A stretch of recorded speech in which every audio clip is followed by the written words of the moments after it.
Problem number 1, taking a look at a polynomial. So if it bounces off the x-axis at -3, so I need to label a -3 over here, crosses the x-axis at +1, and has a y-intercept of 3. So my y-intercept of 3. So this is the only information I have about this polynomial. So that means it does not have any other x-intercepts. If I know it bounces, and here, that's going to be a double root, and then I have another root here, so it has to be a third-degree polynomial. So I have two options for a third-degree polynomial, either looking like this or looking like this. So if it's going to look like this one, that would be a positive orientation. That means it would have to be down here, bounce, and come back. But that does not work for my y-intercept. So I know it can't be that one. So then, if it looks like this, now it does work. Therefore, my orientation now is negative. So now I have a y-intercept at 0, 3. I also know that it is a double root at x plus 3, so the factor x plus 3 is from that root. It bounces, so it's squared. I have a factor of x minus 1 from that root.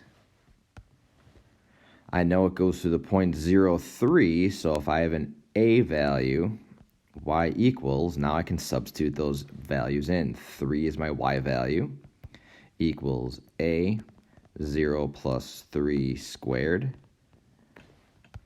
0 minus 1. So I have 3 equals a times 9 times -1. So 3 equals a -9a, and when I divide, I get a to be a -1/3. So now my equation is y equals a -1/3 x plus 3 squared times x minus 1. So, stretch factor.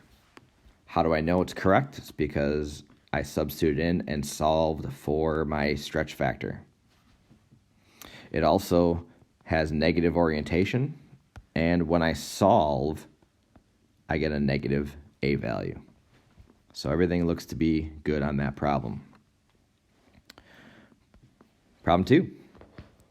Sketching the graph, stating the x and y intercepts.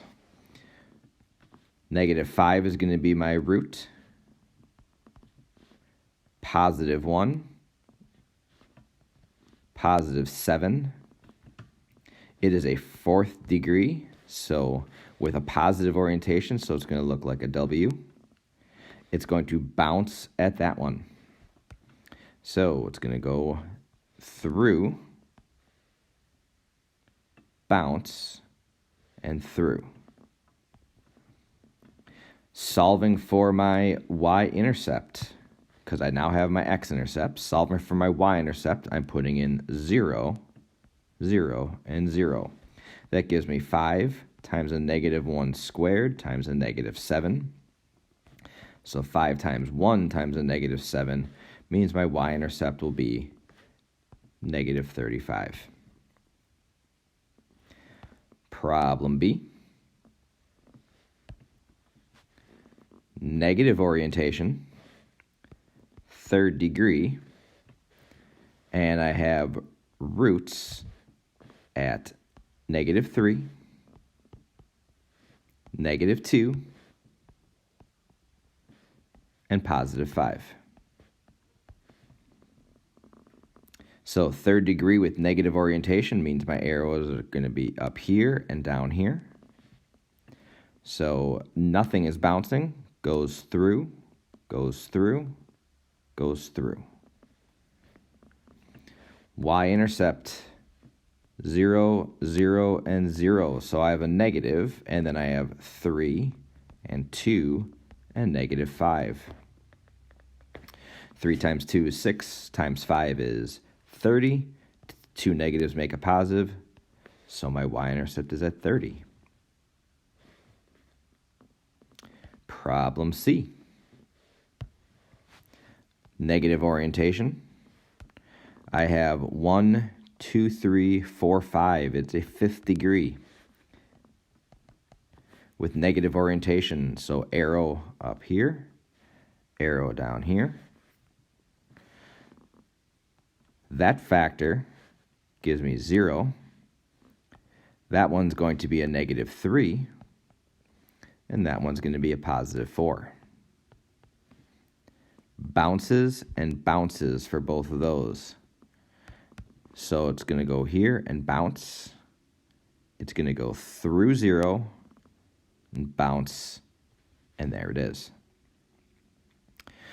Substituting in 0, doesn't matter what these are because of that x out front, my y-intercept is 0.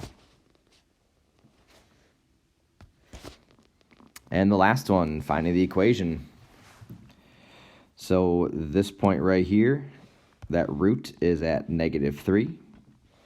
That gives me the factor of x plus 3.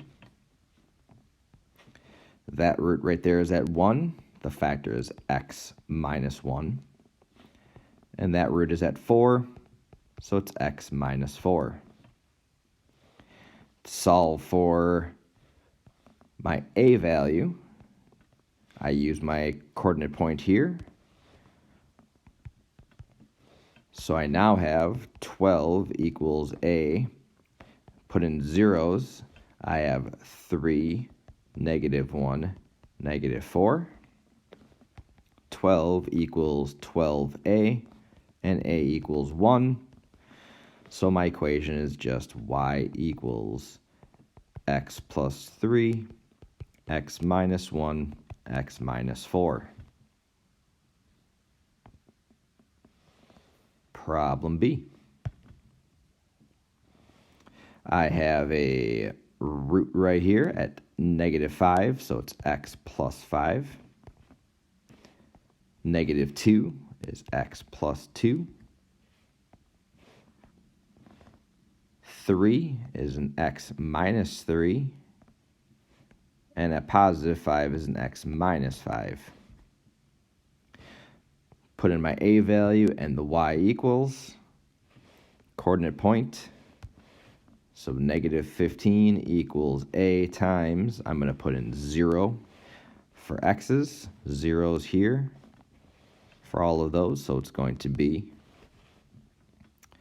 5, 2, negative 3, negative 5. So now I have negative 15 equals a times, we have 10, negative 30, positive 150. So a is going to equal a negative 15 over 150, which is a negative 1/10. So my equation, I'm just going to get rid of the a here and put in my a value of negative 1/10. And there's my equation. And the last problem, C.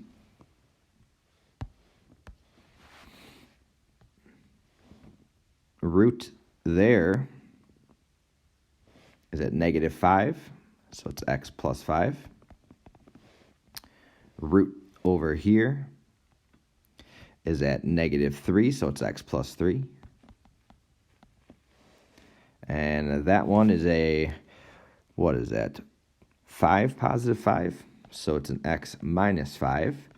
That is a double root because it bounces, so I know it's squared. So now looking at my coordinate point, put in my a value, y equals, and now I substitute in negative 25 equals a times, put in my zeros. Now, Just on a quick side note, if we were given a different coordinate point that wasn't a 0, say you're given a point like 1, negative 25, I would just be putting in 1s all here and still simplifying. So just wanted to point that out quickly.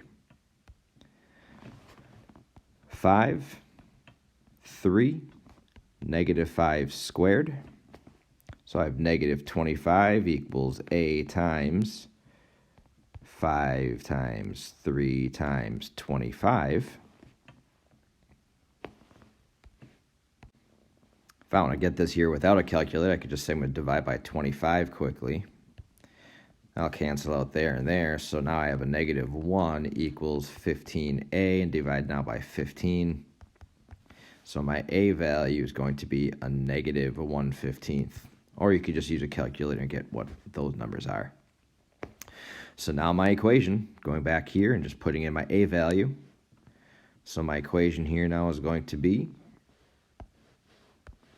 y equals negative 1/15, x plus 5, x plus 3, x minus 5 squared.